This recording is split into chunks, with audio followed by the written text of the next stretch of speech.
గతంలో ఈ క్యాబినెట్ ఒక దండుపాలెం మూట అని చెప్పి నేను ఆరోపిస్తే నా మీద ఈ మంత్రులంతా కూడా విరుచుకపడ్డారు నా మీద. ఇప్పుడు నేను అడుగుతున్నా, మీ దండుపాలెం మూట కాకపోతే ఏంది? మీరే బయటపడుతున్నారు కదా, తన్నుక సస్తున్నారు కదా. ఇప్పుడు ఈ 9E బ్లాక్ టెండర్లలో ముఖ్యమంత్రి వర్సెస్ బట్టి గారు వర్సెస్ కోమటిరెడ్డి కదా, ముగ్గురు దండుకుంటేనే కదా ఇదంతా విషయం బయటకు వచ్చింది.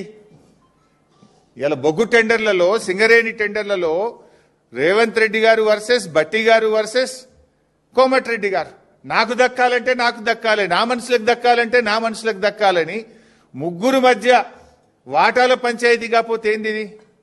పాపం మధ్యలో ఐఏఎస్ అధికారులు, జర్నలిస్టులు బలిపశువులు అయిపోయినారు.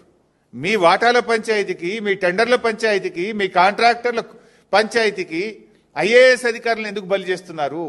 జర్నలిస్టులు ఎందుకు బలి చేస్తున్నారు? మీరు తన్నుక సచ్చింది నిజం, వాటాల కోసం కొట్టుకున్నది నిజం, నాకంటే నాకు టెండర్ అని చెప్పి తన్నుకున్నది నిజం. దీంట్లో జర్నలిస్టులు ఏం పాపం చేసిండ్రు?